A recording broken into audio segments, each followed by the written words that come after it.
Hello, everyone. Welcome to My Strixhaven Story, a Patreon campaign. Shout out to all of our Patreons, all the people we see here, except Drak. Don't look at Drak. Drak, don't yet. Drak's not here yet. Is a Patreon. Thank you so much to all of our Patreons. Because of them, everything that we do here, our 1-shots, 2-shots, 3-shots, marathons, are all made possible. So thank you so much from the bottom of my heart for your support. If you want more information about what you can get for being a Patreon, you can use !Patreon in the chat. We also have a YouTube. All of our previous episodes of My Strixhaven Story and our other campaigns are available over there at Stella TV. If you want to interact with the game, there's a couple of ways you can do so. Hanging out, chatting, lurking, all of the wonderful, awesome things that you can do here on Twitch will get you channel points, which you can redeem for a blessing or a reroll die to the player of your choice. Can you hear the siren in the background? Fuck. Just barely, yeah. Okay, whatever. Ambiance. That's all good. I really don't feel like repeating all of that. But if you'd like to add an extra element of fate to the narrative, every $10 guarantees a draw from the deck of many things to the player of your choice. There are some very chaotic options here. Very demure options in here. It could possibly be any and everything. !Fate for more information about that. Let's just something about the word demure that always hits me. demure. It feels like the setup for one of those bad internet memes. Yeah. I mean, yeah. I mean, feel like the my use whole of the word channel- demure came big from that meme. I feel like my whole internet career of being a streamer is just one bad meme of just. Oh my god. Hey Stella, you want to go play Passpart 2 again? You can check all the videos of the video games that V and I have played over on the YouTube and also the VODs here. But anyway, welcome in, Where's the everyone. second Passpart 2, by the way? Second game came out. Oh, we know. Oh, you know, okay. We've been meaning to play it, but unfortunately things haven't lined up. But once Gatewalkers finishes, I mean, my Monday opens up, V. I don't know about you. Ooh. Let's go ahead and jump right into it. We're going to go around the table. Please tell me who you are, where we can find you. Tell us a little bit about who you're playing today. I'm going to start off with Zombie. Me? Okay. Hello, I'm Jacob. I'm Zombie IMZ. I'm just gonna have to call me. I'm the lore keeper and Captain Z of the Good Ship clip. I probably do too many clips, but that's with your own discretion. Today I play Alexander. Doom. I got it. Yes. Yay. Drak's magic of being here got me through it. Yay. So yeah. But you can find. He is a dragonborn mage, and he is a really cool, awesome boy who loves mysteries and wants to solve all of the hidden and ancient mysteries. And through this college thingy-mabob that we got going on here, this is where we're going to do it, and this is how I'm going to do it, possibly. I don't know. We'll see. If you would like to, I appreciate it. Go ahead and follow me on Twitter or on Blue Sky at ZombieFighter89. If you go there, there's a pinned tweet. In there is a Google Doc sheet. In that Google Doc sheet, you will see highlights, edits, and clips that I've done over the years. I do all kinds of awesome things. If any of you are interested in editing work, it's all right there. If y'all want to come check me out, I think I do pretty good work. I do promo videos for all of the different shows here that I'll promote at the end of the show. Yeah, some fun. Come follow me. Excellent. Thank you very much. I've just realized that the overlay might be a little confusing. We typically do have a full cast, but unfortunately, due to some scheduling issues, we are missing a few folks, including Willow Wispy and Mathis Sheaths, which you can find over on Twitter, as well as in our Discord. We hope that they're having a lovely evening, and you'll be seeing in part 2 of this episode, their adventures asynchronously of the one that you're watching right now. And also, Mrs. Vivacia, unfortunately, is not with our group today, and therefore you see an empty seat. But of the people that are still here, V, why don't you tell us all about you? Do it. Tell me. Speak to the crowd. Tell the people. Hello, I'm Vertigo V. I'm a variety game streamer over on Twitch. I've been a little busy lately, so I haven't gotten to it as much as I'd like, but I'm planning to get back into it soon. As for the session tonight, I am playing the Storm of Beginnings, a chromatic blue dragon sorcerer. Very shy and pretty powerful. Excellent. Thank you very much. And tonight, for the first time ever in my Strixhaven story, please introduce yourself, Draconics! Oh my god. Hi, I'm Drak or Draconics. I do TTRPG stuff all over the place. You can find me on all socials at Draconics. It's DRAKONIQUES, including Blue Sky, but I'm on Blue Sky, I guess the handle is kind of technically longer. That's Draconics. It's DRAKONIQUES.itch.io on Blue Sky.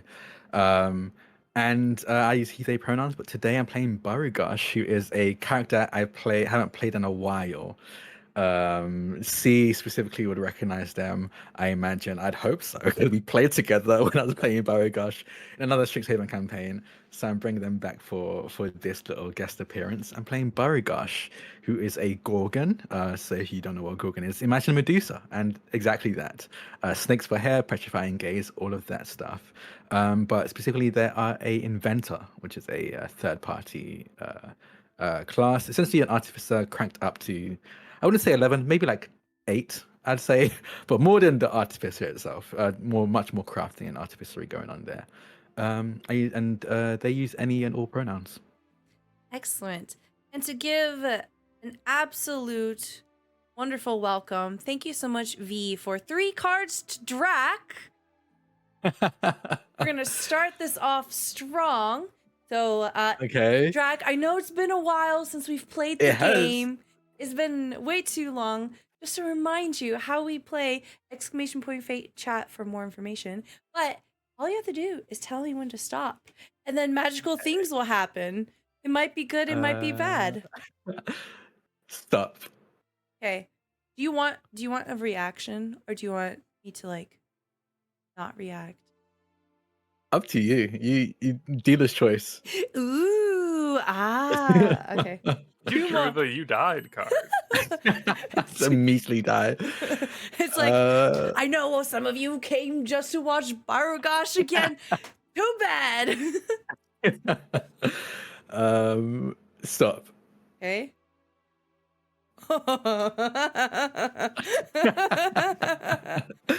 And stop. Damn, you have bad luck. Cool. Great to hear. Fantastic. Hey, sorry I got you killed on your guest appearance. I just love, like, canonically, like, it's kind of like, you know, out in the ether, floating, kind of linking the worlds together by having you here, but it's like, you're dead. All right. Last session on my Strixhaven story, we essentially got settled in and finished up our orientation challenge. As we were going about the campus, trying to get ready for all that is around us, we managed to fight a mimic for the very first time. Level 1 characters joining together to defeat this animated chest. We aren't quite sure why it was where it was and why it was, but by putting our forces together, we were able to essentially dispatch it before anyone got super hurt. In the crossfire, Coral unfortunately took a very small firebolt to the back as a consequence of Quintilius trying to become a hero, trying to get involved. And it was from there that our players essentially had various reactions to that. Quintilius got publicly choked out, did not like that whatsoever. It was kind of funny though. And then essentially we had Storm slink off by herself and trying to console Quintilius. Perhaps not the most friendly interaction, but all in all, it seems that you are going to be the most memorable of the group for Quintilius. We open up the session on a brand new day, perhaps a few days later. You hear the sounds of people milling about you as we turn to the biblioplex. It is the first day of work.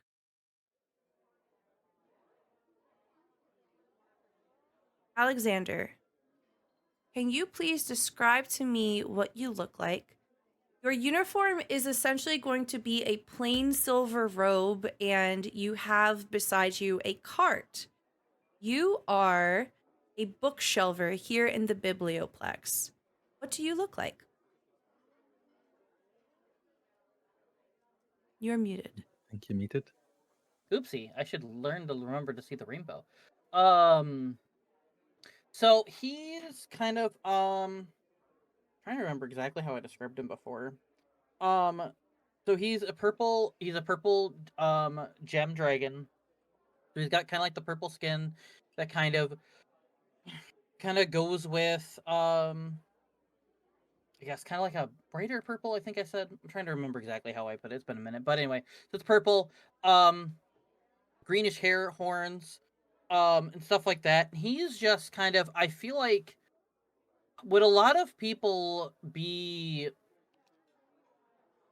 I guess there would be people of all different shapes and sizes, right? Tall lengths. So Yeah. I'm guessing that maybe like he is being maybe put in charge since he's a little bit taller. He's kind of being put in charge of like maybe like taking a lot of the higher books that not a lot of people can maybe get to, kind of like pulling them down, organizing them.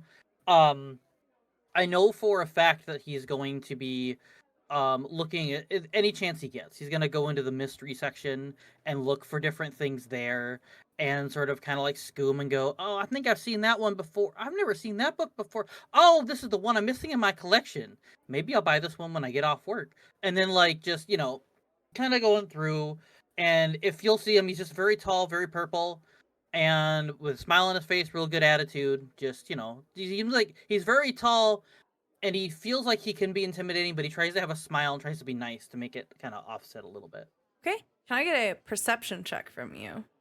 You most certainly can. Does he keep getting distracted mid shift? Is he reading while he's supposed to be working? Who knows? A Why didn't I go through? 5. Oh, okay. Yeah, so is the vibe that there are certainly a throng, a horde of books to look at. They come in all sorts of qualities, shapes, and sizes. Uh, Great diversity to choose from for topics. The mystery section is not lacking. We find you reading occasionally, kind of thumbing through them. I think he's trying to like. I think the task he probably was given was to like, here's a bunch of books that came in, kind of organize them alphabetically, right?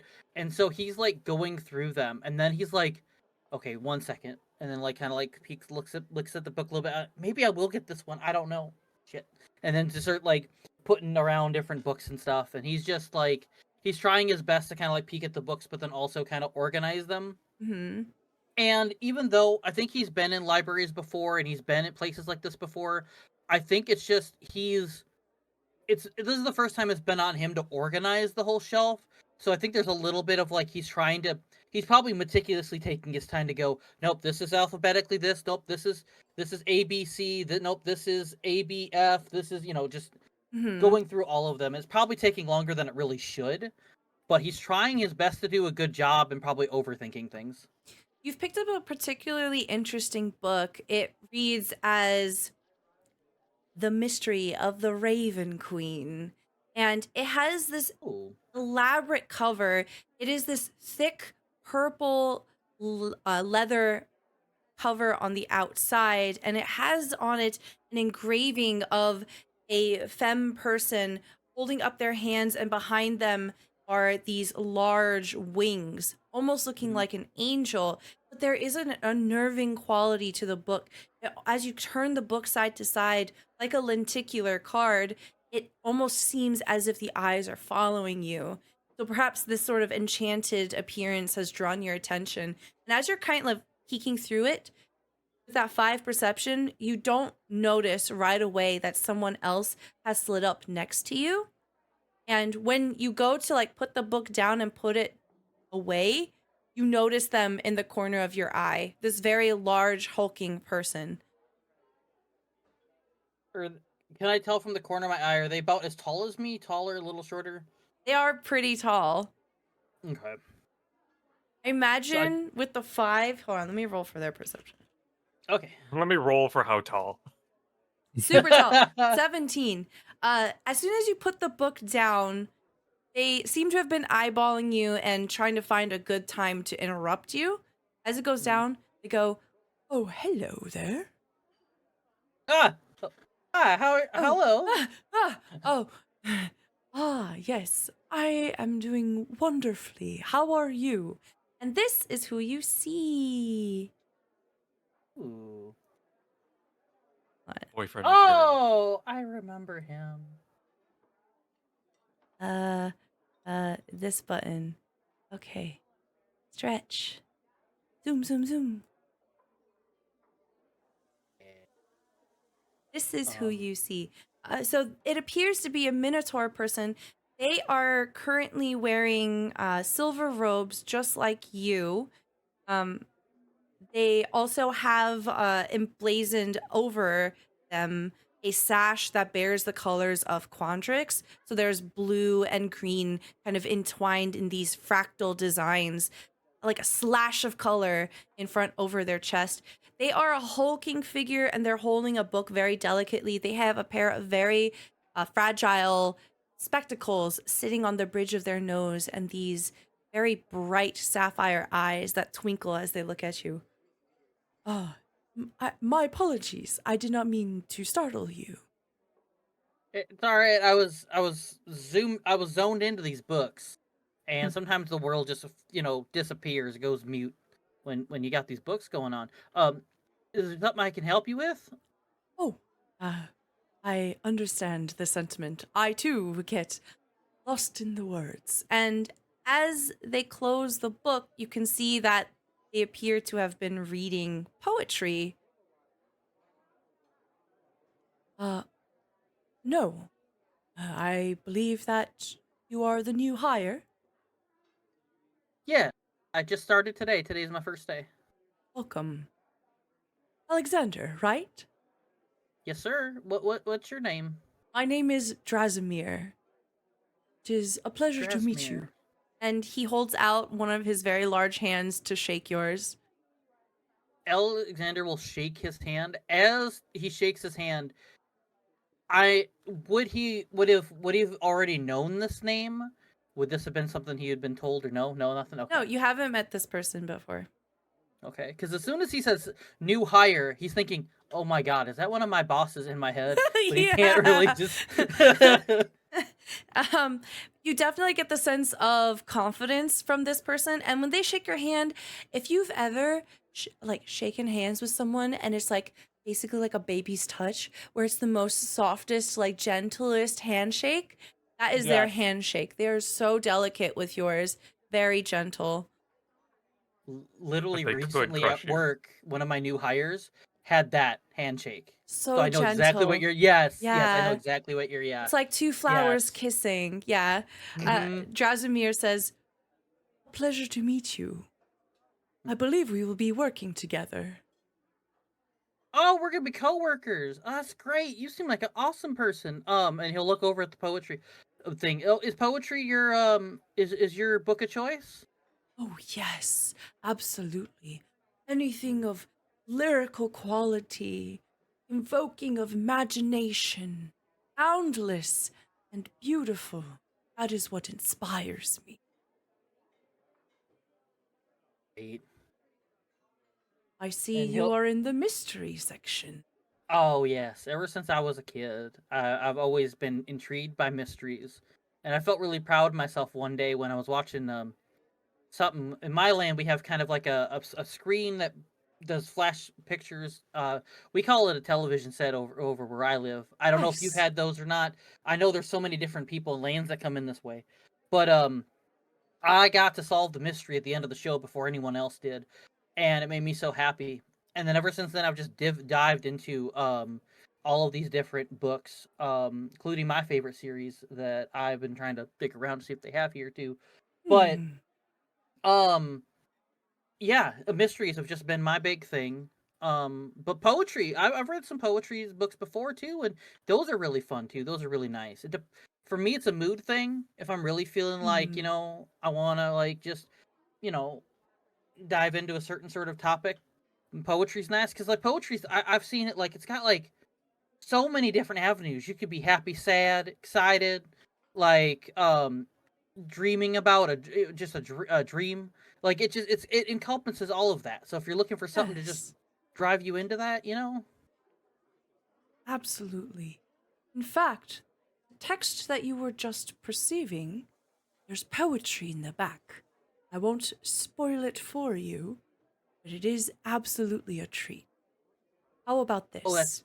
that's And great. very gently, he reaches forward and he picks up the book you were just looking at and he holds it back out to you. I Mm-hmm. will go ahead and catalog this as being rented out, borrowed. Oh, Why don't you take it with you? Perhaps enjoy it for a month or two. oh, awesome. And he'll look at the book. What is I guess what is the what I don't I think we might have already talked about. I don't remember, but what is the Mhm. book It's called that I'm checking Mysteries out? of the Raven Queen. Oh, that's what it was. Okay, Mhm. yeah, okay. hmm Okay. Oh yeah, this. I was interested by like the cover art because sometimes cover art Hmm. gets me. But then I started like reading like sort of like the not the epilogue, the beginning part where it kind of gives you a preview of what the book is. The Um, introduction.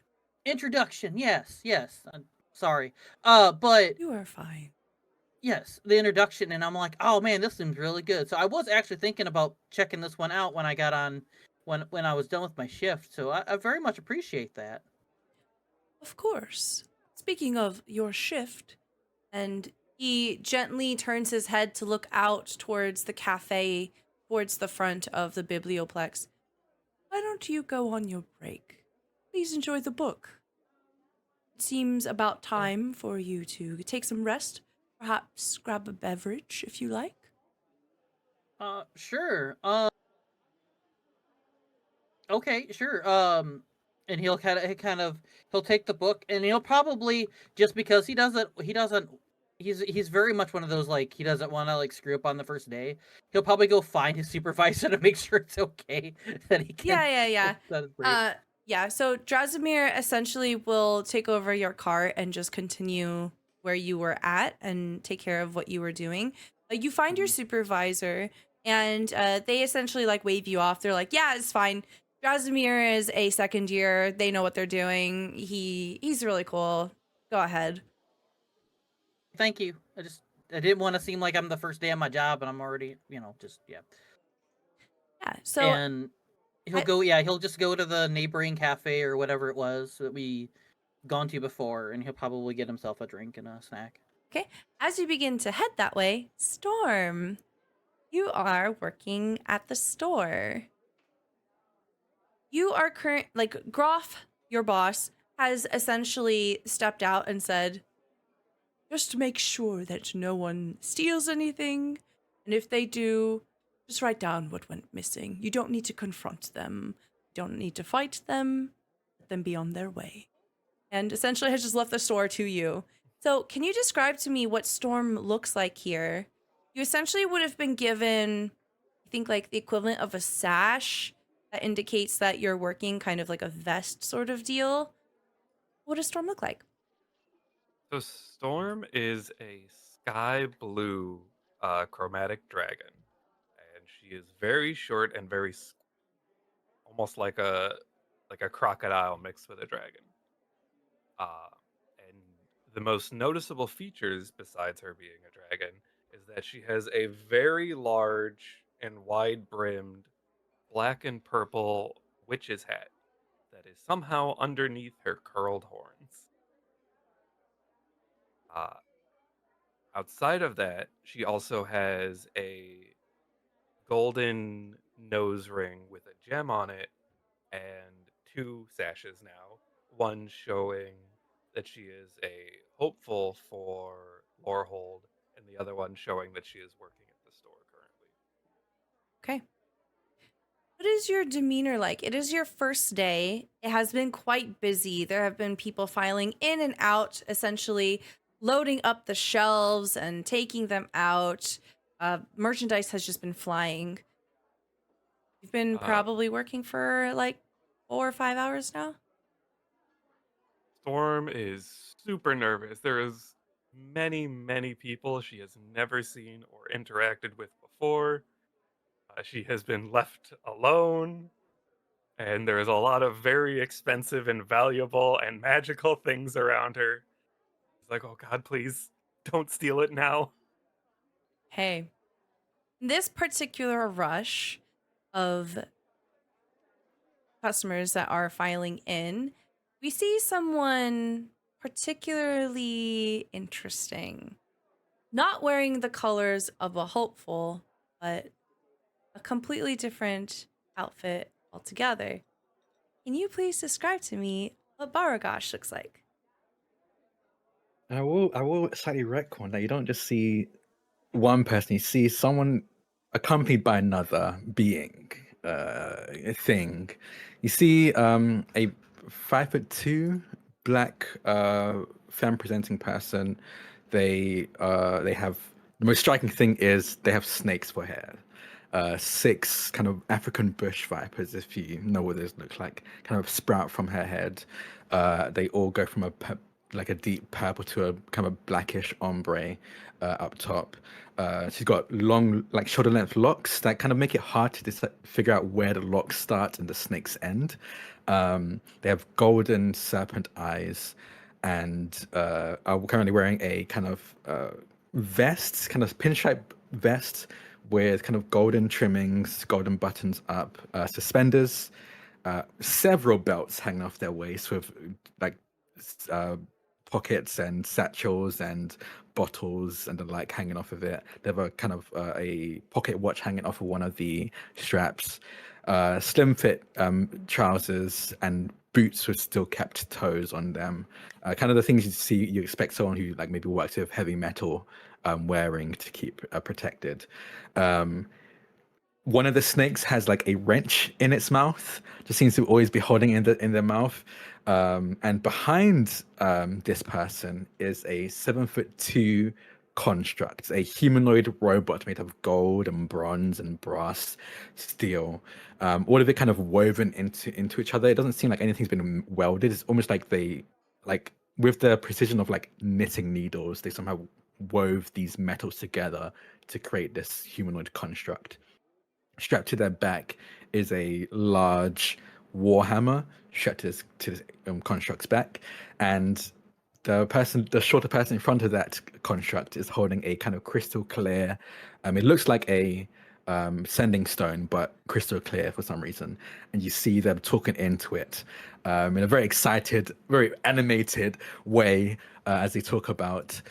So recently tried replacing the positional coil inside Star, and it seems to be working pretty well. It doesn't seem to be losing balance too often. It knows exactly where I am where no matter where I am. Doesn't seem to work across planes still. So I need to figure out how to deal with that. Might ask X if they can get a maybe more powerful stone to power that coil. The arcane transceiver working great, has been working great for the past 2 years. I'm seeing some leakage of mana, but I think I can fix that with a few runes. And they just keep walking and talking into this stone. Hi, welcome. And they pause, turn, and go, "Oh, hi." Oh, hold on. So this is like a magic item. There's magic items being sold here. Yes. Yeah, So correct? Okay. the general store of the Biblioplex does have some general, like low level magic items, but there are bags of holding, various cloaks. Yeah, someone might be in a 3,000 gold debt because they got a bag of holding on their first day. We don't have to talk about who. They will walk up to you. Assume you're behind a counter, right? Yes, at the sound of you coming in, Storm will hop up with their paws on the counter and look over at you. Hi. Do you have actually I don't recognize you actually. You're new here, right? Yeah, it's I roughly just started. You have very nice snakes. Thank you. They're all of them quite nice. Nissia is a bit snappy when it comes to new people, so don't mind them. I'm Barugash, and I'll put a hand out. Uh, Storm will slowly like tap a paw to your hand. My full name is the Storm of Beginnings, but most people just call me Storm. Would you like me to call you Storm or Storm of Beginnings? Whatever's Do you have a most preference? comfortable for you. I think Barugash stares at you for a moment. Which is more comfortable for you? Storm looks away as you stare, hiding their eyes under the wide-brimmed hat. I think one of my snakes kind of look underneath your hat, stare at you. Oh, hi. Hello. That's Nizia. Oh, probably should introduce you. This is Zeva, May, Puck, Tiger, Salty, and Nizia as they point to the 6 snakes on their head. Hello. Hi. How are you? Hello. Nizia, stop staring. Nizia kind of turn away. Uh, was there something you were looking for in particular? Yes, I put in an order a couple of weeks ago for a new all-purpose tool. The previous one I had broke, and I need a new one if that's possible. You said you already placed the order? Yes, yes. I think it should have arrived today or yesterday. Can't quite remember. Storm, you have no idea where's the first place to even look for this kind of thing. I will go look for that. Perfect. And I'll wait here. is there like a back room? Yes. So essentially, behind the counter, there is a door. You have peered inside the door, but you have not crossed the threshold. You know that this door is essentially linked to a portal, and it's basically like a pocket dimension where there's just a bunch of backstock. And when you have peered through the open door portal, you have basically seen like a mile of like backstock. You could easily get lost back there. I appreciate that Storm would have only just stuck her head into the portal. Yes, we covered that in the first session.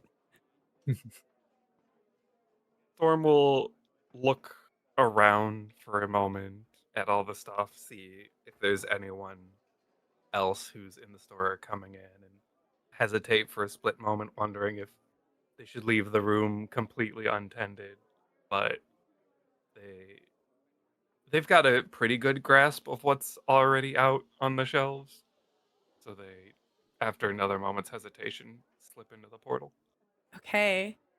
See Storm slither away, and just as that happens, behind you, Barugash, there is someone familiar to you, but perhaps unfamiliar to any first years.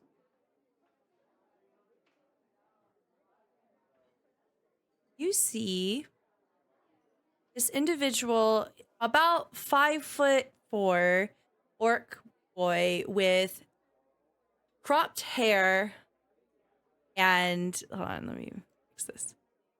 Oversized spectacles.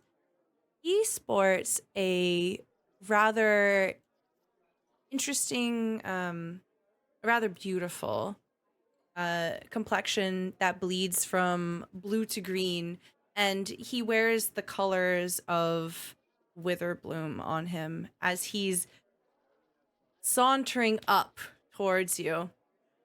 He's holding a book and he pushes the spectacles up as he says, "There you are, Barugash. I was looking for you." That's my talk. Yes. Do you need any help or anything?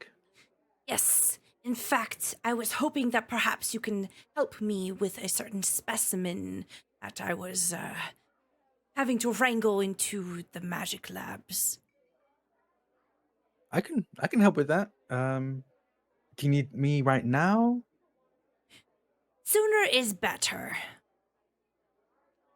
Hmm. I'll like turn to look at the portal and then turn back and go, just shrug. Okay, lead the way. All right. And he begins to lead you out of the biblioplex to outside. And about 5-10 minutes later, Storm, you trying to maneuver around inside. Let me get a survival check from you or investigation. Survival or investigation in the pocket dimension. Let's see Yeah, what. we're gonna do investigations. I Storm also is very forgot. methodical about this. I also forgot to mention I'm wearing the colors of Lorehold Yes. specifically. Hey, we Yeah. love Lorehold. Okay. As you are doing 16. that, I just want to say a quick thank you to Mathis for a card draw for every player. So we're going to go ahead and start with Baru. Please tell me when to stop. Look, at this rate, you're guaranteed a oh, good card. I don't know about Oh, that was a good card. No. That was a good one. That was a good one. Look, there's only so many cards Stella can draw in one session. Storm. I'm gonna close my eyes. I'm gonna feel it. I'm waiting. Now. Okay. That's a good one. And then Alexander. Let's see here. Oh, what's the thing I always want to say? Let's see. No whammy, no whammy, no whammy. Oh, you just missed the night Stop. card. Oh, wow. Nice. Everyone drew good cards. Nice. Hell yeah, let's go celebrate. Way better than the 3 bad cards I gave Drak. Now I'm going to get back to my book. Storm, with a 16 investigation, you take about 5 to 10 minutes to realize, yeah, mathematically impossible for you to navigate this. There's no way that you're going to be able to find this person's thing. You don't have an order number. The shelves are organized in some unusual way. You'll probably have to ask Groff, the next time that you meet him. Alright, I'll ask Jeff next time I see them. What do? About 5-10 minutes have passed now. She spends another 5 minutes panicking. Mm-hmm. I'm gonna roll my personal stat. Alright, we rolled a 15 on confidence. Okay. And after taking a nice deep breath and a little scream, Storm is going to step back outside the portal. Do you scream out loud, or is it more of an internal scream? More of that just like silent, open scream where like you're just about to let it out, but you don't. Okay. I was just going to say, the acoustics in this place, probably chef's kiss. But you step back outside, and the customer is gone. Oh no, I didn't take too long, did I? It's about I then didn't find it anyway. that you see Alexander beginning to wander off towards the cafe. Alexander, you see Storm working. So this is on my way to the cafe? Yeah. Okay. You're on your lunch break now. I'll look around and I'll look and I notice that Storm is probably freaking out. As long as I've known Storm, would I be able to tell if they're trying to like freak out or not, or are you not making it all that hard to see? That's the thing you know about Storm. They're always freaking out. Whatever Alexander's- situation they're in, they are uncomfortable. I know exactly what Alexander would do in this situation. I gotta find a D20 though. 7. Okay, so 1 through 10 was I'm gonna check. 11 through 20 was I wasn't gonna check. So I'm gonna go check on Storm. Okay. So it through this was a D20. In the actuality, he has a coin. He flips heads tails, and it landed on the. Okay, I'm gonna go. It's called. Is that the I should go check on Storm coin? Yes. Because Alexander can't tell, so he has got to have something to go like, well, you know. So Is this normal panic or is this I should be worried panic? right. So he's gonna go over to Storm and be like, "Hey, is Hi. everything okay?" I I couldn't really tell. She just stares for a moment. Things happen. Things happened. Okay, usually that means bad. Okay, what things happened? Storm is gonna look around for a moment and then tap a claw to their head, which means that they should use their inside voice. What's wrong?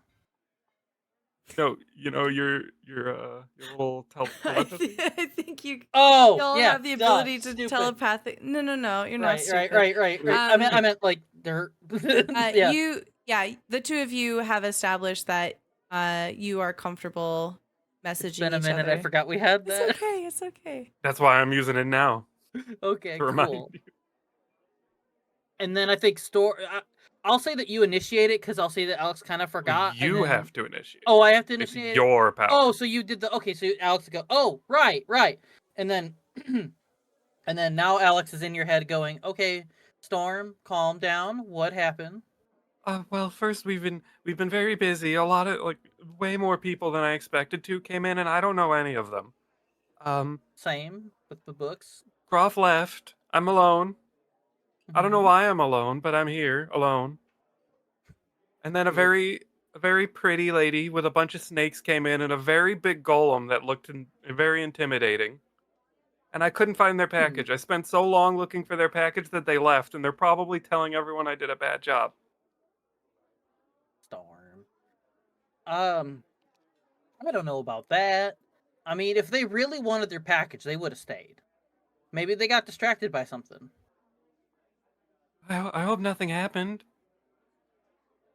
I mean, and then I'll have Storm just kind of more or less give me a bigger, better description of who she saw, Mm-hmm.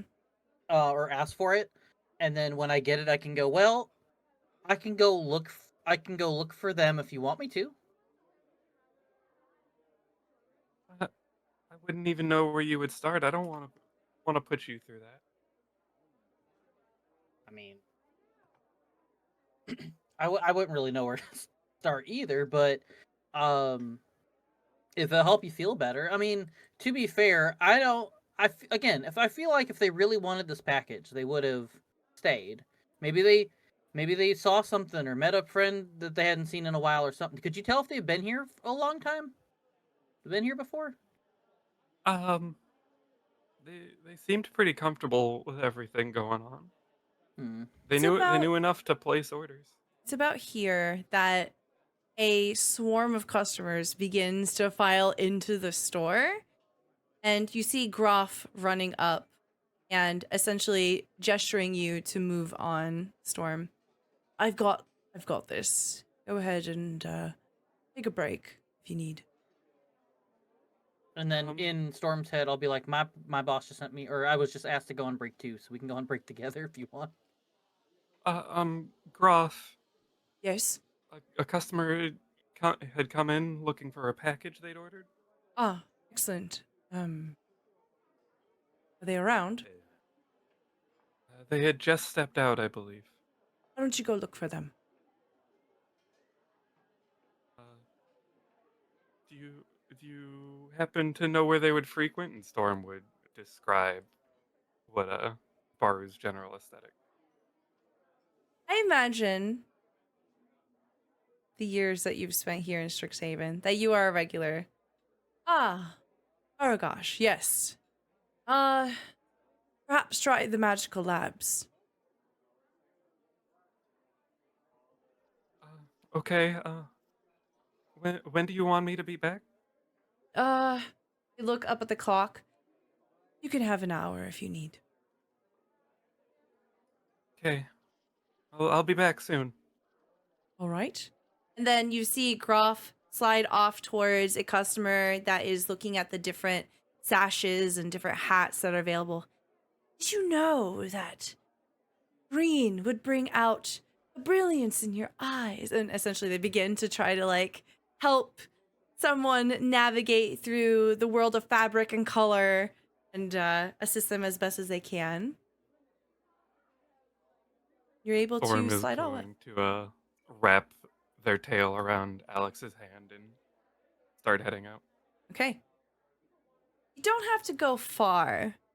Baru, You have stepped outside of the biblioplex and you've stepped out onto the well-manicured courtyard here. There are a number of bushes that have been shaped through magical means to interpret different creatures and people of different times. There is a sense of eloquence here underneath these large stone archways that form across the plaza. And there are students milling about. You are standing just outside the steps beside Urzmatok, and he looks around. Did you hear that? Is that screaming? Go Do I hear ahead it? and roll perception. Okay. Roll your scream detection. Perception is not great. I only have a +1 on that. Oh, okay. So that'd be a 20, dirty 20. Okay. With a dirty 20, describe to me what a basilisk sounds like and why Barugash knows what that sounds like. Hold on, let me look at what a basilisk is real Oh, quick. here, I can help you with that.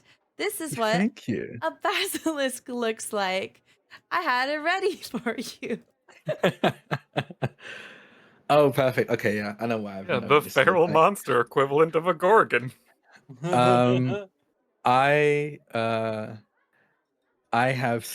so a basilisk sounds like a almost mix between a lizard's or like gecko's hiss Mhm. and a roar of a like lion or tiger.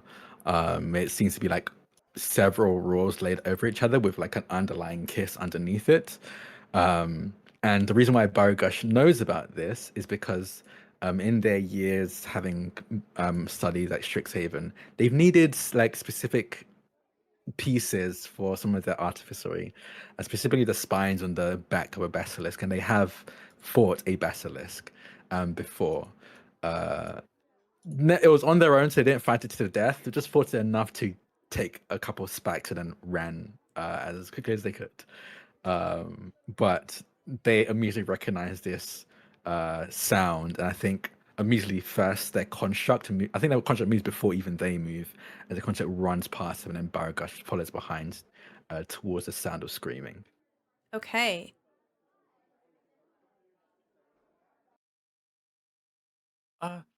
Alex, that's her. That we gotta. Why is she running? Oh, don't. And then he'll look around and see, I guess, everyone else running. Like, I don't know. You see the construct and Baru beginning to barrel forward. Urzmatok looks around, confused, as all of you move outside. Uh-oh. To find 17 basilisks. Ah, it's lagging. Don't do that. Zoom out a little bit. Oh, would you pet the basilisk? Don't pet the basilisk. You see that there are these statues of twisted faces, people trying to extend themselves as far away from this creature as possible, but they seem to be frozen in place and time. They have a sort of stony quality to them. Urzmatok turns around, looks over at the basilisk. This squat creature, about the size of a medium coffee table. You see that it has a little too many legs, and it has this stony appearance to it. These blood red spikes that run along its back, almost like a ridge. And on top of its head is a very tiny top hat. And someone seems to have fixed a monocle over one of its eyes as it makes eye contact with Urzmatok. He needs to roll a Constitution saving throw. You see Urzmatok, before your very eyes, turn the stone. And as the stone begins to creep up his legs, rooting him in place, he goes, "What is this?" And he attempts to throw something. However, it splashes onto the ground next to the basilisk. You see, slowly, grow in size as Drak, you have drawn the skull card. Hey, you're welcome. You still got to use the What skull does card. that do? It makes your encounter harder. Awesome. Cool. Everything I told that you I had happened. Please select your tokens and roll for initiative. Yes! 20! Nice. I'm ready for the Let's basilisk to go. roll a 20. How do I roll in it? Okay, there we go. I think that's that. Yeah. Oh, I Let's gotta remember start. what I can all do now. That's just Barugash. Start have axe right after me. I rolled a 0. He's a slow boy. He's not used to being so big. Okay, Barugash. It's okay, I can add you. Add turn. You have rolled an 8. Oh, that is for your your construct. Yeah, the contract always acts right after me. Oh, okay. So the two of you. Yeah. Okay, perfect. Right. Descending order. All right. You see this creature as it opens its mouth. This purple tongue comes lolling out, and you see this viscous saliva beginning to drip down. And as it hits the ground, it sizzles the stone beneath. Curious. At the top of the turn order, we have Alexander Thum. What would you like to do? He's kind of looking over at this. He's seen that it does fire. And he's cannot. Storm's still on my hand, right? They would have let go once Okay. we saw obvious distress. Okay. Be like, well, I guess we ran into a fight, bud. And he's going to play it safe, question mark. Yeah, I'm gonna play it. I gotta remember how many spells I have. You would have had a long rest, so everything Right. resets. Let me throw this. I think this'll do the chat. Would that be like a cone, or would that be like kind of like a magic missile? How does firebolt work again? I'm sorry. Fire is okay. Firebolt is at a single creature within 120 feet, which you definitely are. I would be definitely okay. It's, so I it's wouldn't. essentially a ranged attack. Okay, then yeah, then I will. Then yeah, if we can keep that, then I'd like to just try that then. Okay. See if fire will do anything to it. Yeah, so on your character sheet on the core tab, if you look at attacks and spellcasting, like in the middle there, you can click on Firebolt. Oh, oops. It's okay. Okay, yep, all right. Yeah, it's treated like a that. magical bow. That's Okay. right, yep, there we go. All right, 14. What does it look like as you cast your Firebolt? Probably something similar to that. I feel like, Alexander is gonna kind of like do the hand thing, and then kind of pull back and kind of like an invisible bow. Mm-hmm. And you'll see sort of like a flame kind of come up on it. Like the bow has got kind of like a flame look, and the arrow's got a flame look. But instead of the flame being red, it's like a bright purple. Mm-hmm. Because purple's my theme. And I'm going to pull back. I'm going to shoot at it. And then depending on how well this goes, depends on where it goes. Okay, yeah, a 14 is a miss, unfortunately. You see Yeah. the Firebolt sort of glance over its spines. It actually hits the top hat. You knock the top hat off. Yeah. Put it It back. Ha. goes. Now you're not so fancy no more. I don't think we should make it matter. It's going to get us anyway. It's going to come after us. What do you mean it's gonna get us? It's going to come after us, what I meant. Sorry, Sword. All All right. Well, why don't you try to do better, Storm? Would you like to move? No, I think I'll stay where I am for now. Okay. Storm, it is your turn. Start by moving here. I am going to cast Create Bonfire underneath it. Ooh, okay. What does this look like? So Storm takes a few steps away and charges up a big breath, but they hold it for just a second, and instead of the full lightning breath they would normally do, they do one thin, small streak of lightning that strikes underneath the basilisk and starts a fire. Okay. So it is when they first enter it or when they end their turn, they have to do a dex save or take 1d8 fire damage. Okay.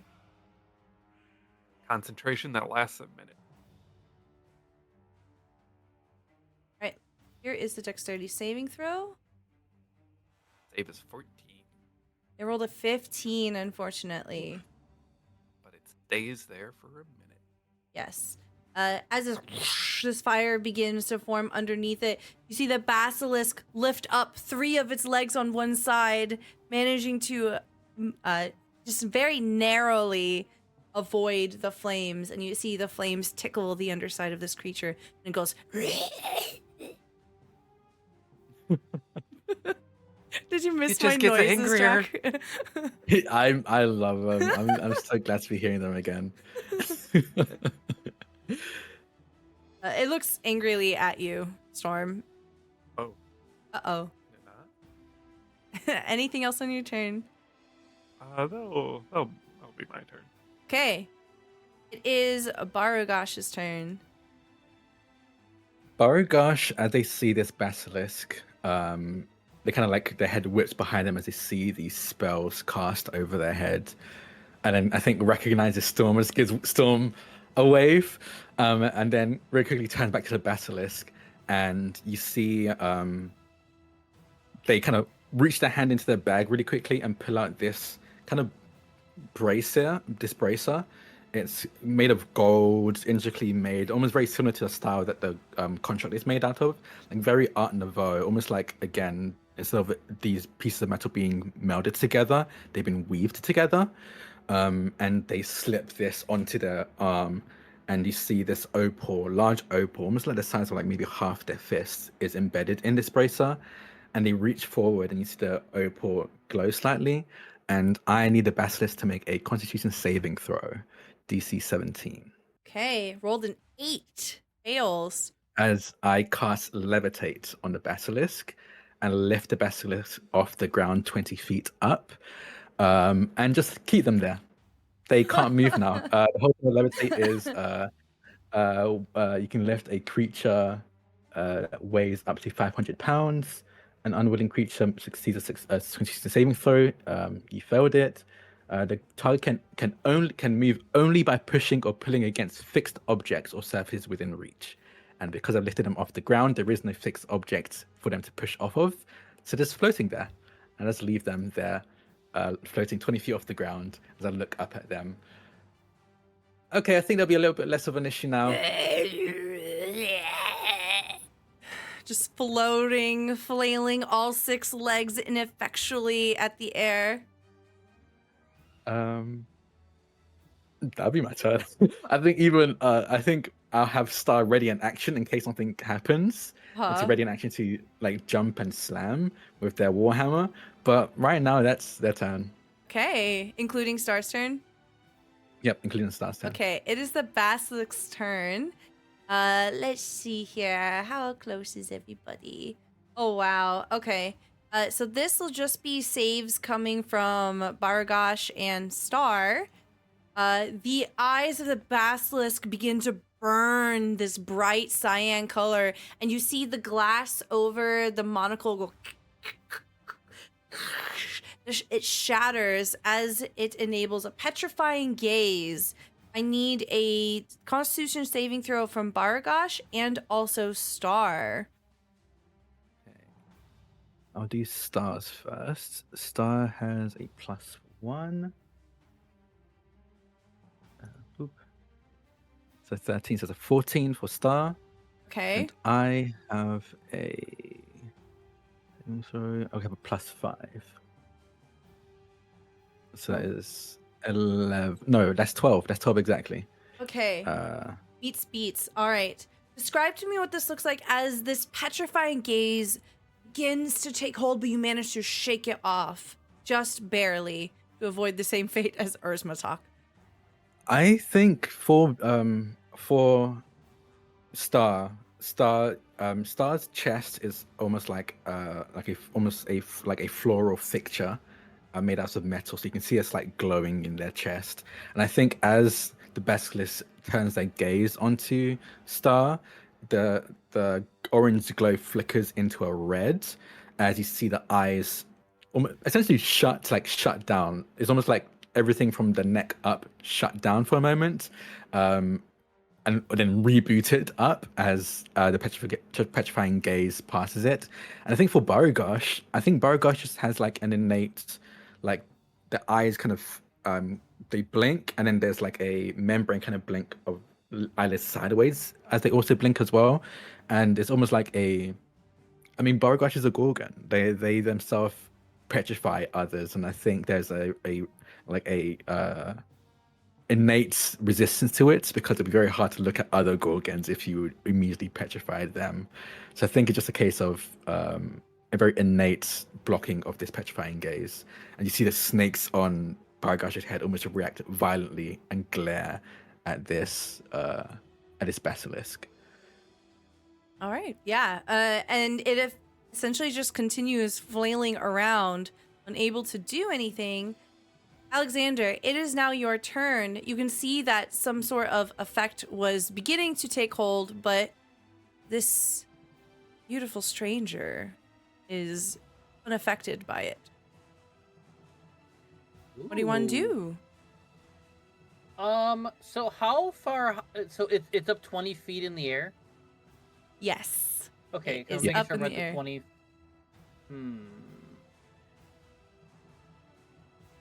So I think first thing Island's gonna do is he's gonna be like in awe of like, whoa, wow, you got that thing to lift so far in the air. Thank you for helping with this. And then Yeah, by looking I at just it, want the you can- spikes. Don't damage the spikes. They're Don't damage- valuable. okay, don't damage the spikes. Okay. Is this the time to worry about that? I mean, it's under control. Isn't your friend a statue right now? Yeah, you probably should get help for Azumatok. he's just frozen in like a just halfway having thrown this potion.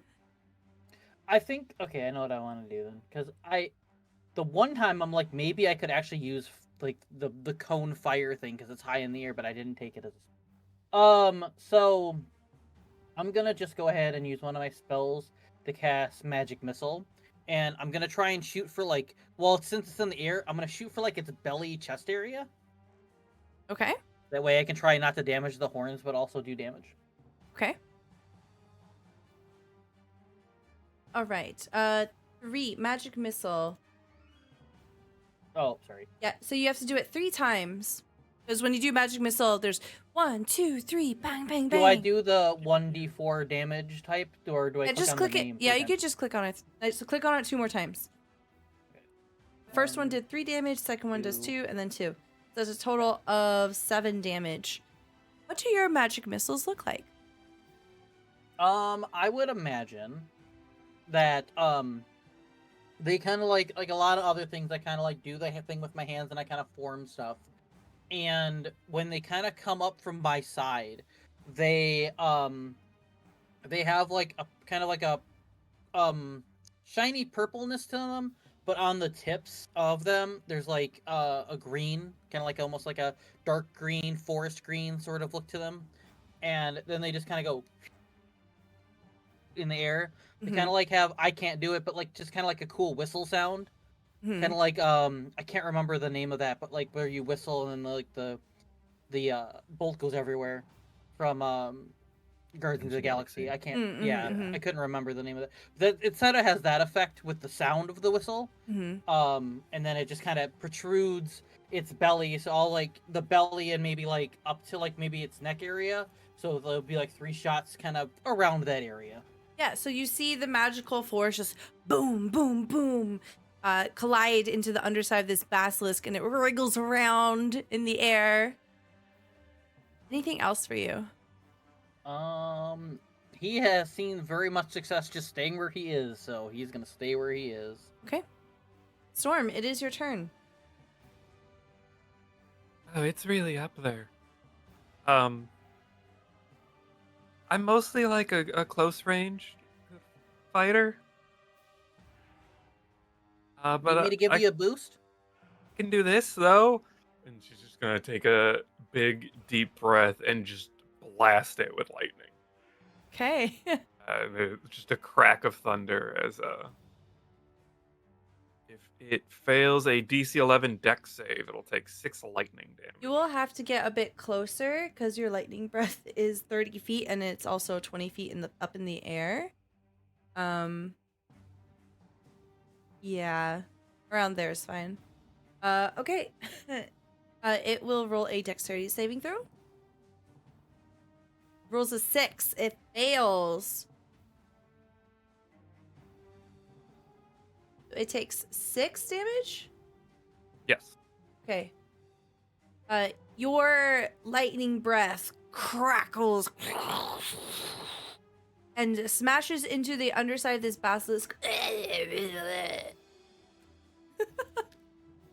just realized I just had an epiphany just in this moment. I'm like, wow, my professional job is just wiggling around, clicking buttons and making noises. I get paid to go. I just I saw get paid to go, myself in third person just now, and I was like, okay, anyway, whee! 6 damage. And then I am going to move up behind the construct. Okay. Barugash, it is your turn. Is the levitate spell a concentration spell? Yes. Okay. Concentration up to 10 minutes. Okay, you're good. Your turn. Levitate it's a powerful spell that not enough people give enough love. It's a 1 save spell. Like if they fail it, that's it. There is no extra saves. More people should use it. As I hear everyone go like, "Oh, it's pretty far up. I'm more of a close range combatant." I'm like, I could bring it down a little bit, and I'm gonna, as a free action, I'm gonna bring it down another 10 feet, so just 10 feet off the air, up in the air. And and then I'm gonna have Barugash. I'm gonna have Star rush up to it with their warhammer and slam into it. Let's see if that hits. Oh. That's a nat 20. So that's actually. So About that's to just take a baseball swing to that. So that's another d10. Oh my god! So that is 23. 23 points of bludgeoning damage. Okay. I like to imagine that it's kind of a sideways swing. So you kind of hit the basilisk in the face. There's just this ringing sound at the collision. And technically, because this is how the rule works, because it has struck a solid object, it would float in the direction it was smacked in. So it would move like 10, 20 feet in that direction, yeah. Yeah, you just see it like flying sideways. I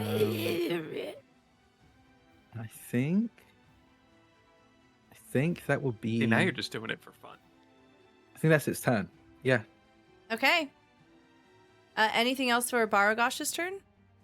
Barugash. Yeah, my Barugash might as well attack. They're gonna reach. They reach for their earring. They're on their earring. They have an earring that kind of floats.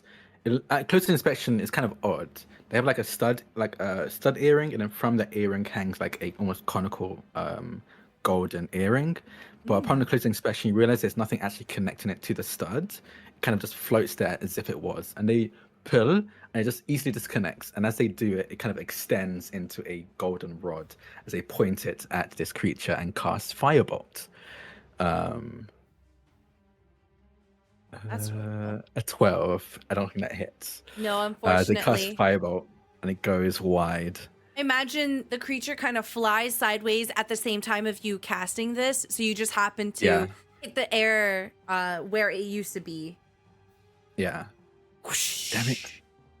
Okay, and they kind of like push it down as if it's like a telescoped like antenna, and it goes back to the size of the earring, and they put it back on their ear. And that'll be my turn. Okay. The basilisk will. Hey. You see it trying to chomp at the air at Star, but it can't reach. But it will instead cast its eyeballs onto you, Storm. I need a DC 12 Constitution saving throw. Can I not? Can we just not? Do it or else. 15. Ooh, very I'm a nice. dragon. So tell me, how do you shake this off? What do you do? I think being a scaled creature has some advantages in this, shedding skin and all that.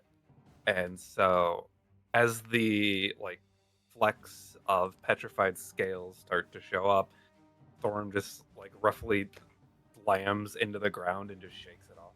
Okay. Yeah, excellent. Alexander, it is your turn. So, as Storm gets closer to this creature, as Alexander kind of knows that Storm needs to get closer to the stuff, I think he would have noticed the eyes sort of go at it, and Storm was able to shake it off, but still, the protective mode of Alexander sort of comes in. So I think I can go 30 feet. I can go 30 feet. Yeah. So that would be. Hey, you about could right- run into bite range of it. You Yeah, could. no. Don't do that. No. Just put That'd your be head about right. directly in front of the mouth. Looks at your level 1 character sheet. Haha, don't do that. No.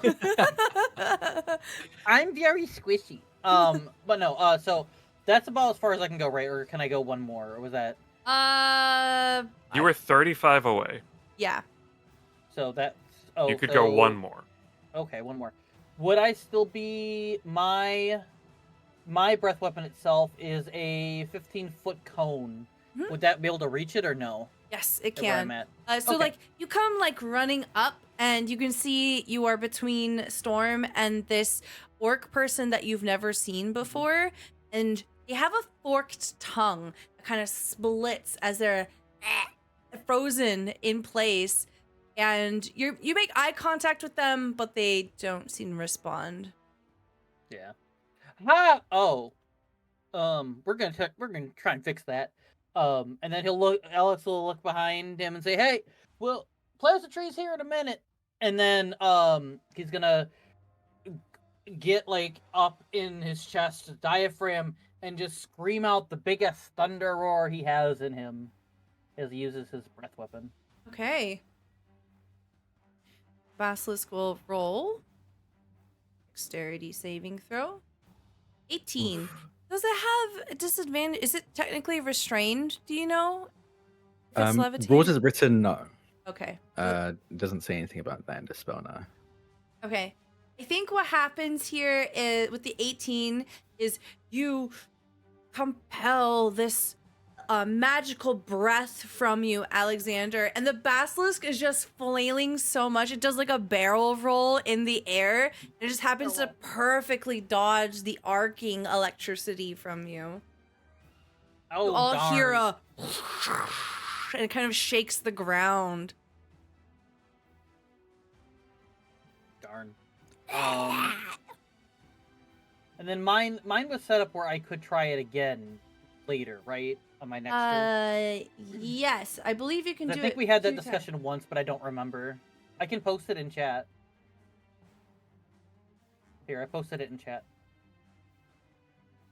Yeah. Equal to your proficiency bonus, so you have to. Yeah, but you have to do it on next turn because it costs an action. Right, no, I know. Yeah, because of the level 1 thing. Yeah, but you can try again. Right.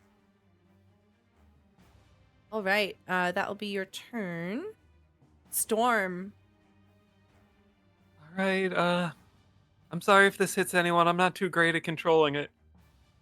Storm's gonna rush up past it about here. Okay. I As am you're like going- passing underneath it, you can see that it stretches. It's like claws in the air trying to get you, but it can't. I'm going to cast Thunder Wave. Ooh, okay. Yeah, the way that I like to play Thunder Wave is basically you get to choose where the box goes. Where is this? Rectangle. Yeah. So basically, if you want it to be like here, you could do that. If you want it to be like here, you can do that. Up to you. Whichever one's fine. Just don't want to hit the others. Okay, yeah, so we'll just put it like here. All right, Constitution saving throw. It fails. So it is going to take. Let me roll the damage. Rolled a 9 against your 14. Takes 10 thunder damage. Okay. So how this looks is Storm holds still for a moment behind it and just starts breathing like pure concentrated lightning into the ground, but instead of shocking off or like dissipating, it almost forms together into a solid mass. And as there's this sparking ball of electricity right in front of her, she raises up and just smashes it into the ground, causing a big shockwave. Ooh, I imagine there's like a kind of noise permeating the air across the ground as this happens. Kind of like a big like sonic boom, but with like an electrical computerized effect to it. Yeah. It also knocks it 10 feet away 10 from feet you, so it further up flies- diagonally into the air flies above them. away. Fantastic. We're playing volleyball with a basilisk. The basilisk starts reaching down at all of you, trying to turn its head so it can look down. I think it would be able to reach Star. Star's 7 feet tall, and I So lifted technically, this I was 10 feet below down. it, so it went up and away. Yep. Oh, that's true. So- Yeah. So it's now what 20 or like 20 feet in the air again. I'll say 15. Wind resistance. Yeah. 15 makes sense. Yeah. 15 means that like makes sense for the diagonal as well. yeah, Single yeah, lines. yeah. This poor I basilisk don't just know going what up and down Beach like a volley. roller coaster ride. Just a beach ball with a basilisk. Anything else for you? That will be my turn. Okay, Barugash, you see that the basilisk is casting a shadow down on Star, trying to reach down. Its tail is flipping wildly. It's turning upside down, trying to reach its head, like upside down, trying to chomp at Star. All of it ineffectual. I'm gonna have Star move out from underneath it. hmm And then as a free action, I'm gonna lower it again so it's 10 feet off the ground. And then have Star again bat at it in the air. Okay. 17 to hit for 11 points of damage. Okay. Do you want this lethal or non-lethal? Non-lethal. Okay. You smash. Star smashes the warhammer into it, bonking it in the head. It begins to roll around and essentially flops, dead weight hanging in the air as it is rendered unconscious. And that will be the end of combat for now. There we go. Star, Yay. can you move it away so it doesn't land on our friends? And I think Star would just like put their warhammer back on their back and then reach up and hold the basket like a balloon and walk away, like walk out from away from the others. Like that scene from Shrek. yeah. Yeah. And I'll slowly set the basilisk down and then end concentration. Okay. The basilisk is now on the ground here. And you see it kind of twitching a little bit, showing signs of life, but it is going to be knocked out for quite some time.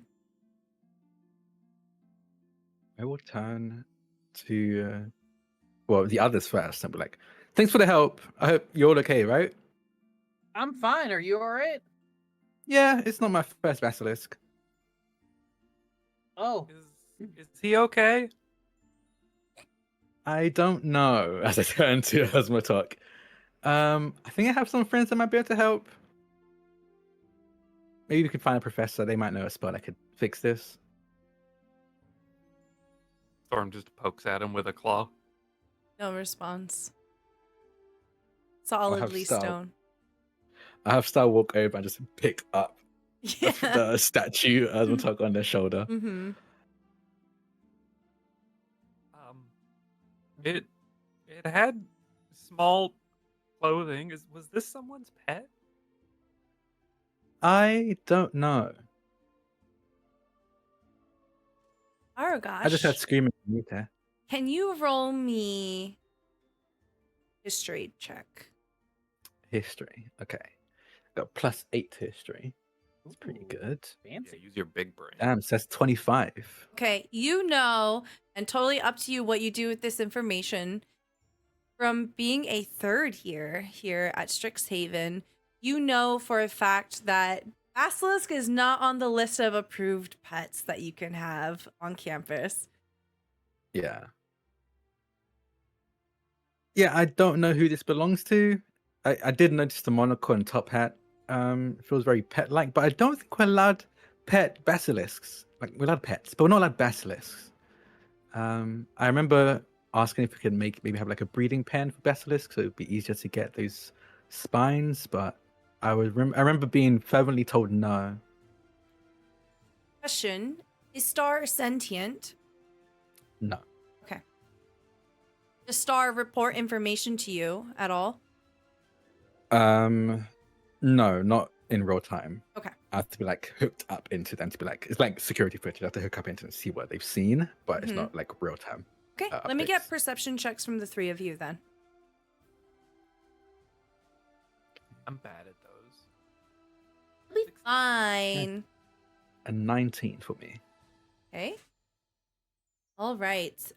Storm, you aren't able to see this, but both Alexander and Barugash, you see that there's a small glint of something metallic hanging from what appears to be a collar around the basilisk.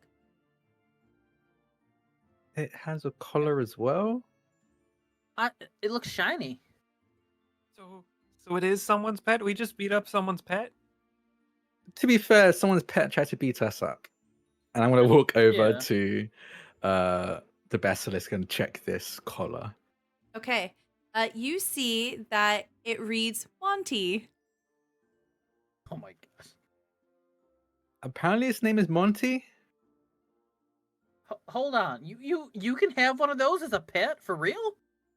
I mean, unless something changed in the new year, I don't think we were allowed to. Again, I asked last year and we weren't allowed to. I was last year. Okay. Because this is my first year being here, and I thought I read over the rules of pets and not pets pretty clearly, and then I thought maybe I just messed up on this one. Maybe we should start by securing it. Oh, I know. I'm going to. Its eyes are closed right now, right? Yes, it is very unconscious. I'm gonna go over to it, open its eyes, Mhm. and you see Barugash's kind of sclera turns blood red, and you see all 6 of the snakes on their heads start to turn in the direction of this basilisk, and their eyes glow a gold as well. And I'm gonna hit it with my own petrifying gaze. It It has to automatically make succeeds. Oh, it succeeds? Yeah, it just automatically succeeds. Cannot resist. Oh, oh, you mean the gaze automatically succeeds? Yeah. Okay, cool. Yeah, you see stone creep up its body, and petrify it in place. It's really funny for the description of the petrifying gaze. It specifically says if the basilisk sees its own reflection, like it thinks it's a rival, and it will basically cast petrification on itself. Kind of like when animals will see themselves in a mirror. Yeah. Yeah, just like freak out. Yeah. Yeah. Yeah, Okay. a lot of animals don't do well with mirrors. Yeah. So you all see that the basilisk turns to stone and is effectually rendered no longer a threat. You see, as this happens, they kind of Barugash rubs their eyes, and then with their eyes closed, reaches for Star, grabs onto Star's arm, and then reaches their pocket and pulls out a blindfold and puts a blindfold on. Let's go. I'll need probably like 10, 20 minutes before this wears off. I don't want to petrify any of you by accident. And they just hold on to Star in this moment. So, you probably know where to take that then? No, but we can ask the professor. I will say, Barugash, you know that there are definitely some restoration potions in the magical labs if you want to go that way. If you do want to seek out a professor, you can just head right back into the biblioplex. Yeah, I think we should update. We should tell a professor that what went down on the campus. Yeah, so I'm gonna go for a professor. We should find a professor. Probably head back into the biblioplex and see if anyone can help out, or at the very least update everyone before we get a potion of restoration for Erzmatok here. As That like sounds like a I good reach, plan. I reach like again blindfolded, reach for Star, and then Star reached for Erzmatok and like pats Erzmatok very robotically, pats Erzmatok on their shoulder. Storm is going to huddle in place for about a minute, and it looks like she is just repeatedly taking deep breaths. And I'm going to use thaumaturgy 3 times Okay. to multiply my voice by 9 times and call out for a professor that there's been a basilisk. Okay. Don't yell, but what does it sound like? Just like this, she's not screaming, so it's like a person speaking at normal volume, but over like a loud speaker, just everywhere all at once. Okay, like professor, like that. Okay, yeah. So it rings out into the courtyard and into the biblioplex. And you see a bunch of people whipping their heads around over towards the group of you. Eventually, a small crowd begins to form. And Oh, this was a bad idea. I rolled a natural one. no. Oh my god. Oh no. People start laughing in the crowd and pointing at Erzmatok. No. Oh no. Ooh, but a professor does come running up and does seem to have a potion of restoration on their hip, because that seems like a really good thing, and healing potions to just have on you at all times at a magical campus.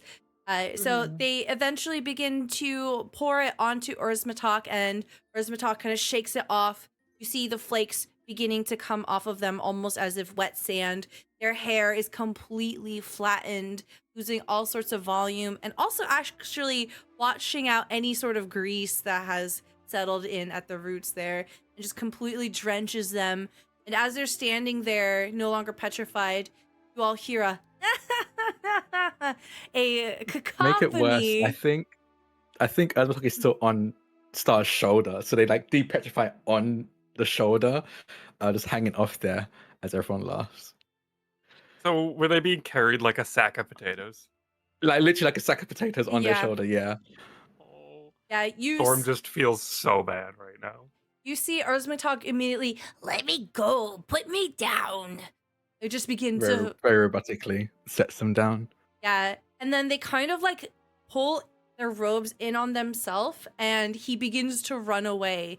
As he's running away, Barugash, go ahead and either roll me insight or perception. I will say I'm blindfolded right now because of Oh. my petrifying gaze. Yeah. So I don't know if I even see this. Okay, Yeah. no, all right, you'll fail both of them. Let me get a perception check from either Alexander or Storm then.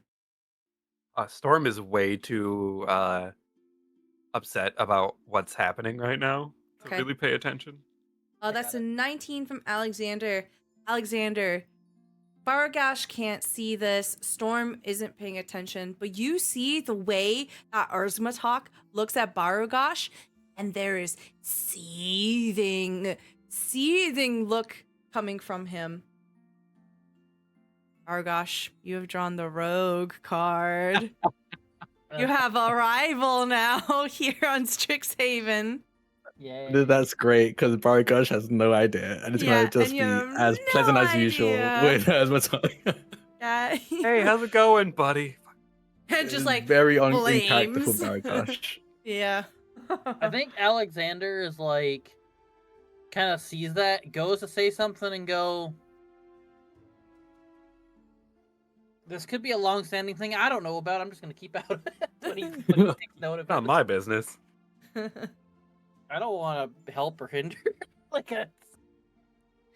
Essentially, you see some campus staff beginning to address the basilisk, and they will go about a safe way of removing the creature and in a way that won't harm it.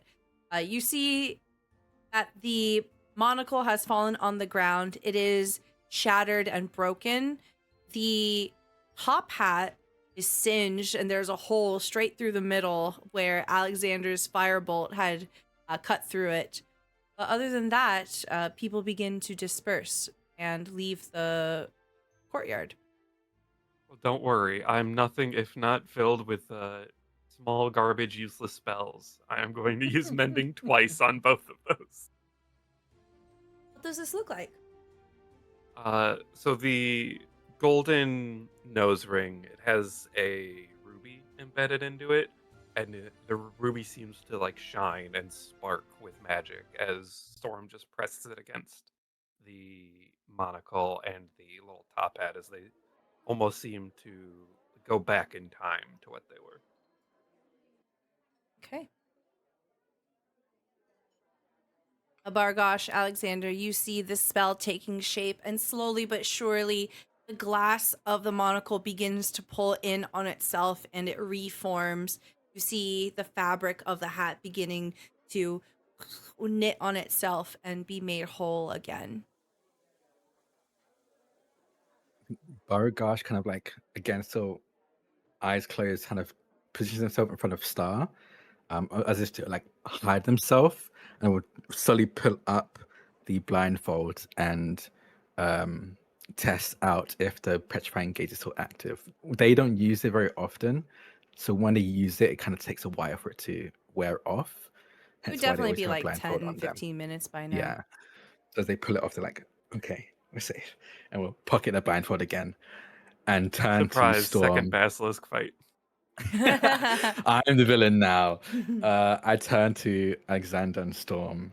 I don't think I got Storm's name, but I don't think I got Alexander's name. But I turn to my two comrades, I'll say.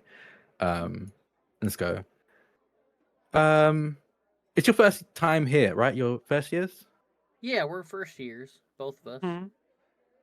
What school is he trying to join? I mean, Lorehold. you seem to be a Lorehold hopeful. You too.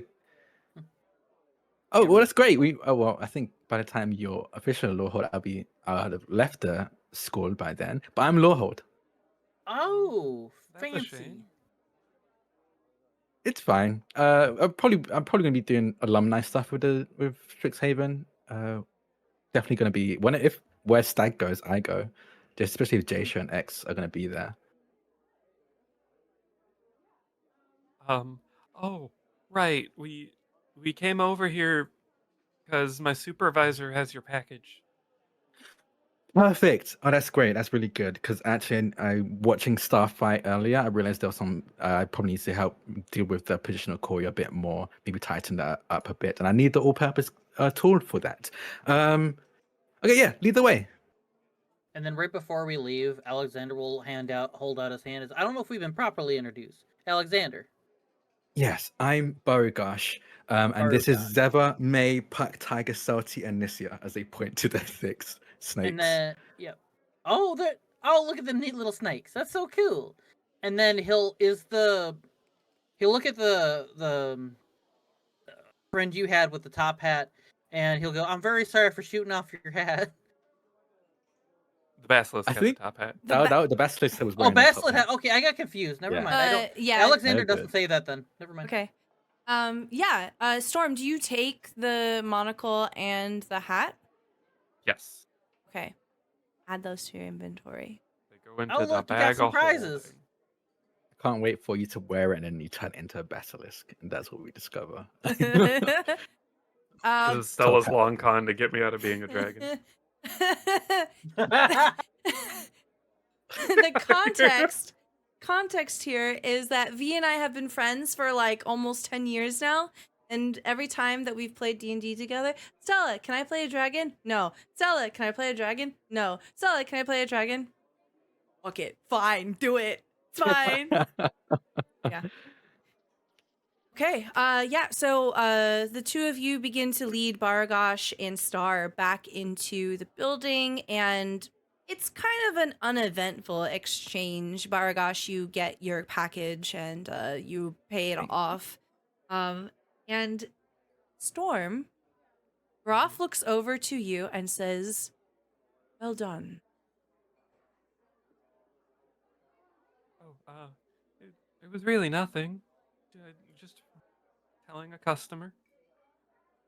You have the work ethic of someone promising quality. If every day is like today, I think you'll do well here. Thank you, sir. You have drawn the star card. Perhaps you are filled with confidence or slightly less anxiety. You get to increase one of your stats by +1, cannot exceed 24. Wowie. Do I make it so I no longer have -2 strength? Nah, that's not fun. Barugash, you, Yeah. with package in hand, you're able to store it away pretty easily. You find both Storm and Alexander just kind of waiting in the cafeteria area. Did you want to go talk to them again, or did you want to go head out and do your own thing? I think it's less of a case like, do I want to? I think I'm just walking past and I notice them. And I think it's a case like Star is walking and I've almost wrapped my legs around Star like a koala and have like a wrench in my mouth working with a screwdriver as I'm actively working on Star as I'm walking, as they're like I'm piggybacking on Star as he walks to the cafeteria and like pauses and turns and goes, "Oh, hey guys. Thanks for the package, by the way," and they pull the screwdriver, the wrench out of their mouth, and then give it to one of their snakes to hold.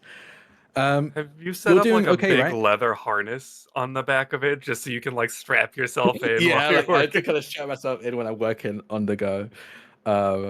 This Philly, like I think at this point, I get stares from first years, but everyone who's like second year and above just kind of waves at Barugash like this is normal, and then continues with their day. Maybe they're a As little Barugash, jealous, like, God, I wish I didn't have to walk all over this place. because maybe you heard whispers, but Star is technically Barugash's thesis, so they're actively working on this project because it's going to be what they graduate with, hopefully, fingers crossed. But yeah, you see them working on this as they kind of stop to regard all of you. Yes, we're Storm. Storm looks over at Alex. I think we're good. Yeah, we're great. Are you okay? You good? Yeah, it was fine. It was, again, not my first basilisk. Honestly, this went way better than the last time. I had to run. Oh, yeah. That would not be good. That's surprising considering how strong your construct seems to be. Have you named it? Yes. Well, their full name is Animated and Specialized Titanium Adamantine Alloy Rig version 13. But you can just call them Star for short. Storm I love bows acronyms their like that. head slightly and then reiterates the entire name. It's a pleasure to meet you. Alexander does the same, and then looks over and says, "Do you want to join us? I think we got a little bit of time on our breaks left." Oh, I appreciate it, but I need to work on Star, and I can't really do it out here because it's very dangerous. I want to go head back to my workshop. Okay, and then Alexander will probably he's got some paper on him or whatever, rips off a piece of paper, writes his room number down, and kind of where he's staying, hands it over, and says, "If you ever need anything, just let me know." Oh, thank you. And if I again, if appreciate you your ever help need back anything, there. Yeah. it was my pleasure, honestly. Again, I had a basilisk, and I needed to get my hands on those spines. Unfortunately, the professor didn't let me take the spines in the Oh, end, darn. which is fine. Well, It's if I ever randomly find any that somebody has, I'll let you know. Please do. That'd be great. I'm trying to see if I can improve on the Warhammer that Star here uses. Maybe add some specs to be useful. Maybe some Oh, petrifying property to it. I don't know. I need to think about that. Might ask Jasha how they could incorporate that. Maybe make a You serum. could use it to Um, harden the Warhammer on impact. Good idea. Again, I might have to speak to Jasha. They're really good when it comes to living things. I'm more of the mechanical things. Um, Thank you so much but for the yes, raid. Welcome on in, Raiders. Hi. if you need me for Woo! anything, just head over to the workshops. I'm up near where the seniors usually are. I would say find me at my room, but honestly, I'm mostly at my workshop. I sometimes sleep there as well. I really shouldn't. Don't tell any of the professors I do that. And I walk away as I say that. Or rather, Star walks away with me on Star's back. Yeah. mhm. As Barugash and Star leave, Storm and Alex, you are given a moment of privacy here. What was it like meeting a third here? Someone who clearly Well, is I know what to say respected. about that. You can see that while other first years, like Drak had mentioned, are like, what is going on? There's clearly a sense of respect and appreciation from the upperclassmen. Mhm. Quite a few of them Alex, wave. God. Alex, Yeah. is it just me, or is everyone at this school really weird and really hot? It is. It's sort of the best of both worlds, isn't it? It's very confusing. um. Well, I don't.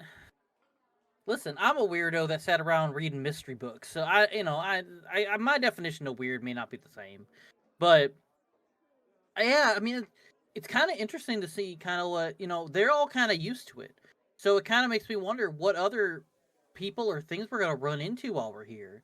Because if that's normal, what would be weird or crazy to them? You know what I mean? Like it's gonna be, I think, a real interesting ride.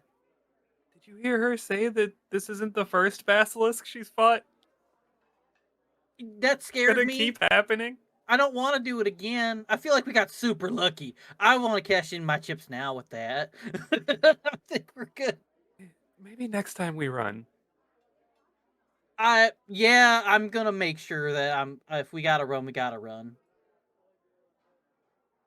So with that, your break comes to an end, and for final scene of the night, Argosh, you head back to your workshop. Can you describe to me what that looks like? Muted. Thank you. Finally happened right at the end. Of course, I knew. Being a third year now, usually first years and even second years, you'd have like a shared workshop. But being a third year, I've been given my very own, and it's like a I don't know, probably like 80 by 80 foot room, decked out with like a corner for specifically smithing. So you see a forge and an anvil, all of that kind of stuff. You see a corner where there's a set of tables with stones and metals with carvings in them, like chisels and the like, where they engage in more like runic carving for powering the artificery. Um, there's a desk where there's like a half completed game of dragon chess happening. You can only assume that every so often a friend comes in to resume that game. There's like a kind of like almost dome placed over it as if to make sure nothing disturbs the pieces so we can start exactly where we left off. There's a table covered and littered in papers. Some of them are like notes that's been taken. Some are like blueprints of new magic items and magic constructs that they're working on. Sat on one of them, their tail almost like robotically swishing, is a small animatronic cat made out of silver and golds and kind of sitting there almost like a paperweight sitting on these pile of papers. But they kind of turn their head in reaction to Barugash walking in with Star stomping in behind them. I'd say they've definitely fallen asleep here. So I think there's like a blanket like draped over one of the chairs. They're probably a friend of theirs or maybe something more, who knows, has come in and found them asleep, so like place a blanket over them. And I think they've they had breakfast here. So it's like a a dirty dish of like maybe they had a cereal this morning, so like dirty cereal bowl on that table as well as they walk in. It's kind of You- humid because I think the forge has been going on this whole time, but they walk in with Star behind them. You see near the plate, between the plate and the cat, is a lumpy bag. You've never seen this before. It's someone has put this here. Oh, do you know they're doing home deliveries? And I just walk over to it and just open the bag. You open the bag and it has a bunch of different colored beans in it. I'll pull out a bean. Okay. Hold on. Roll me a D100. Oh no, not the beans. 80. Okay. It's a green bean with purple stripes. They'll kind of eye these guys. I don't remember ordering any beans. Did Ciro Jasha send them? I'll just put one in my mouth. Okay. It seems to be dry. Like you can tell it's not cooked as soon as you put it into your mouth. So it's Okay, really I'll regret that. unpleasant. It's not for consumption. I don't think I was meant to eat that. Can I gauge what I'm meant to do with this? Yeah, go ahead and roll me an Arcana check. Okay, I have pretty high Arcana. So 14 plus 8. 22. Ooh, okay, this is definitely a magical item.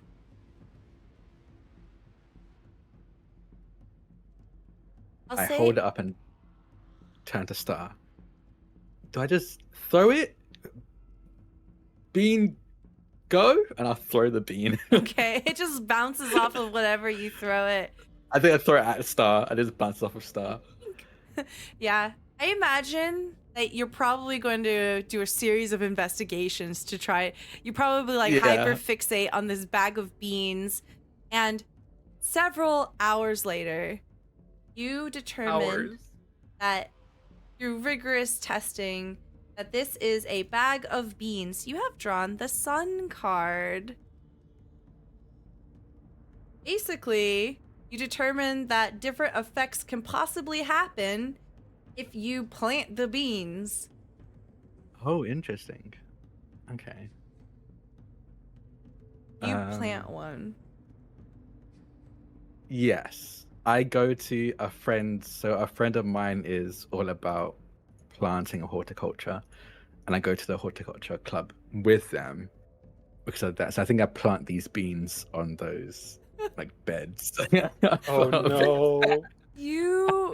All right, do you do it while they're there? Or when you get there, there's nobody there? You just do it. I just do it. Okay, Yeah. roll me a D100. I'm gonna Rex everything. I'm gonna plant every one of those beans. I'm gonna plant all. I'm never coming back again. I'm gonna wreak havoc and then leave. Okay, I'm gonna hold on. fucking plant every single one of these. Not the bag of beans. There's 13 beans. I plant This is 13 gonna be beans. one of the legends of the school. For Roll the me I plant arcane all tank. 13 13 beans. 13D100. Okay. Oh my God. Oh no!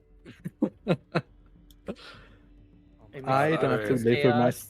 I These are gonna be remember your- the chaos. It's gonna be it your looked act. like. My actions, consequences you have to deal with, not me. Okay. There you go. Okay, hold on. Oh, I can't copy this? Okay, here we go. Okay. Jesus. All right. One of them 69. Okay, you rolled an 88. You stick around to see what happens. No, I walk away and I get my sending stone and just send like a message to my friend being like, I saw some really cool beans earlier today, so I planted them all. We should check on them later tomorrow. Okay. And I go home. Okay. Tomorrow. So, we fast forward a little bit, and Urzmatok is hiding in his dorm room. He has a blanket over his head. There's a buzzing noise that comes from his dresser, and he reaches over, grabs the sending stone, sees the message from Barugash, and sneers at it. Puts it down, gets changed, and begins to head over towards the horticultural club. Oh no. All right, I need to Poor know. guy. Okay, 88.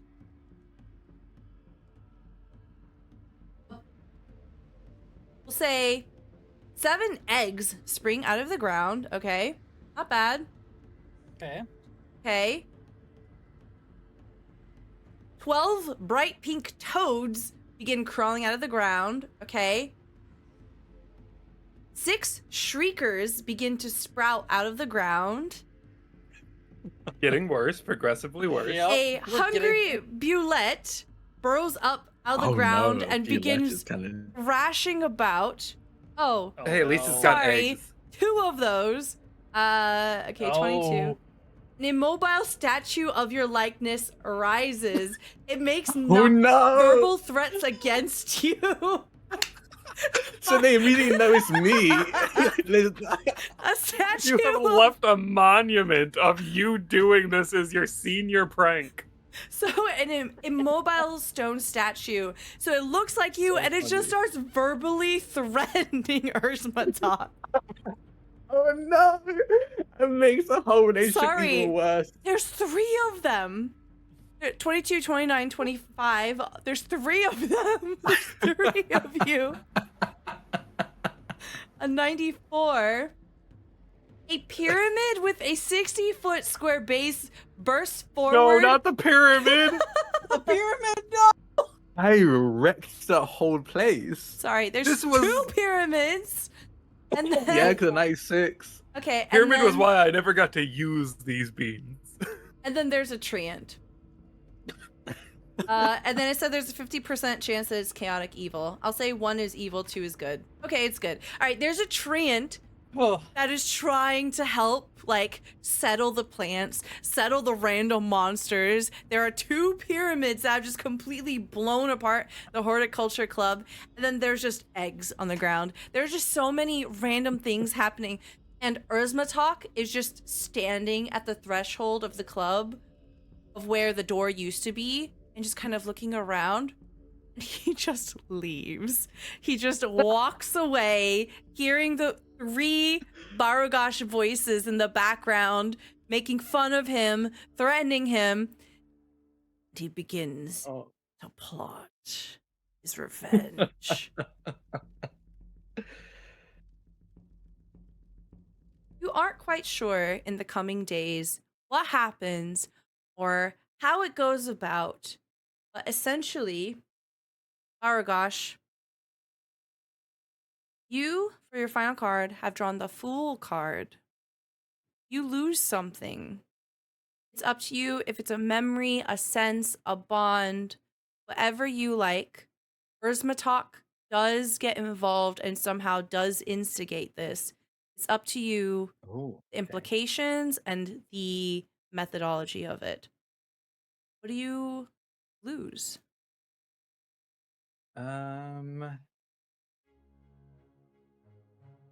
Ooh, I don't think it'll mean. Yeah, I think what I lose is, in my drawer in my workshop, I have 2 stones. They look very similar to sending stones, but the runes carved into them are different. If you know how runes work, you know that they've been altered to, rather than be like a core, like a phone, they're more like a recording device. There's a crystal clear one that looks like a basically diamondish, but shaped in a sending stone shape, and one is like almost like onyx black with like a slight iridescence to it. And I think they stole that one. They stole the onyx black one, their kind of personal recording device. Yeah, how that goes about, I don't know. I guess it's up to how you think Ursmatok would have done that, but I do think that's what goes missing. Yeah, the next time Barugash goes to look for it, where it would normally be stored, there's just a little tiny trace of dirt there. You're not quite sure how it got there. But that is how we're going to end our session for tonight. Thank you so much, Drak, for being here. Thank you so much, chat, and also my wonderful cast here that could make it out tonight. Just as a reminder, Saturday is the next time that we're gonna have our, not this coming Saturday, The 21st, I think. Yes, Yeah, not tomorrow, but yeah, the 21st. 21st, 8 p.m. Eastern time. We're gonna do the second part of this episode. If you're watching from YouTube, they will be stitched together, so just hang tight. But let's go around and do some outros. Please tell me who you are, where we can find you, and tell me what your favorite part of the session was. And we'll start with Zombie. Hello, I'm Jacob. I'm Zombie. I'm Z. Your names you like to call me. I'm the lore keeper and Captain Z of the Good Ship clip. I probably do too many clips, so that's up to your own discretion. Today I played Alexander Tome. Happy little gem dragon boy who just loves his mysteries. You can find me on Twitter at ZombieFighter89. If you go there, there's a pinned tweet, and in that pinned tweet, or pinned tweet or post, I think it's post on Blue Sky. You'll see a link to a Google Doc sheet where I've done plenty of different things. I have done highlights for Stella and a couple of other channels. I have done promo videos for this show, as well as other shows that are going on in the community right now. Humblewood is on Tuesdays, where I play Leon Breeze, pro wrestling extraordinaire. Yeah, gonna become the world's champion one day. I guarantee it. Yeah, and V is also on that game as well as Jackhart. And V does awesome on there as well. And then I believe it'll be this next coming Wednesday, I believe, will be Saltmarsh, where I'll play Finn Cost and Raging Researcher, trying to stop all of this undead from happening. And now we're going to Saltmarsh, but now we're stuck in this place and we don't know what it's been. We thought it was going to be something decent, but there's going to be a story untold. Tune in, because we're going to probably start with the story we were being told at the end. Who knows? Come find out. Stella does a lot of amazing shows on here, so please come join all of them. And I do promo videos for all of those shows. So if you like my work there, I hope that you or you know someone who would like that kind of work done. I've done highlights. I can do even stuff for, YouTube videos, stitching stuff together, all that fun jazz. If you know anyone, please send them my way. My favorite moment of tonight has to be Drax just being here. I've admired a lot of Drax's AP work ever since I started meeting Drax, and Drax was introduced to me through Stella and others. And it was a real nice surprise that tonight I got to be on the same screen as Drax. So that just makes my day. Thank you so much. We'll pop on over to V. Hi, I'm Vertigo Cross, or V. I am a variety game streamer over on Twitch. You can also find me on Twitter at cross_Vertigo. For this show, I play the Storm of Beginnings, our very shy dragon sorcerer who just is not good at dealing with people or any kind of stressful situation in any way. On our other show, every Tuesday for Humblewood, I am Jack Hart, a Vulpin bard who is very nice and does the right thing, and everybody trusts them. Nope. All three of those things were No. lies. Ow. As for my favorite part, my favorite moment of the show was definitely the pure chaos of the ending, and how Barugash did not in any way get away with it because of the 3 statues of their likeness. But also, out of a lot of the people in Stella's professional circle, I always thought it would be a really great time to play a game with Drak, and I was right about that, and so I'm very happy that I had a chance to. Thank you very much. You're so sweet. Drak, please take it away. Yeah. Hi, I'm Drak or Draconics. You can follow me on all socials at Draconics. That's DRAKONIQES. My handle on Blue Sky specifically is draconics.itch.io. So if you want to find me there, type that up there. You can. I do a bunch of TTRPG stuff. I write TTRPGs. I produce actual plays. I perform in actual plays. Things I'll shout out and plug. Check out Divine Mysteries. Lost Omens Divine Mysteries It's the new Pathfinder Second Edition book about gods and their magic, and I was one of the writers on that. So I got to write Lamashtu and the giant gods. So I got to write all about that kind of stuff. So you can see my name in there. Every Wednesday, I'm over on, rather not every Wednesday, next Wednesday specifically, because we have the finale of Tidal Blades over on Table Story. That's TableStory. That's on Wednesday at 4:30 Eastern, I believe. It's going to be emotional. Every episode has made everybody in the cast cry in some way, shape, or form. You will see me crying in a previous episode, and you probably see me crying in this next episode. So check that out. And yeah, I played Barugash today, which was a lot of fun. I felt a little bit out of practice playing Barugash. It's been like, I think 3 years at this point, maybe 2 years since I played them last. So it's fun getting to be them again. My favorite moment. Ooh.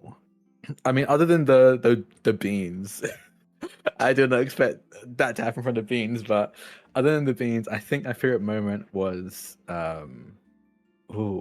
I think it was just us playing volleyball with this basilisk. Like that was a lot of fun. I've been wanting to try out the levitate trick for a while now, and it worked perfectly. But yeah, it was a lot of fun. Thanks for having me.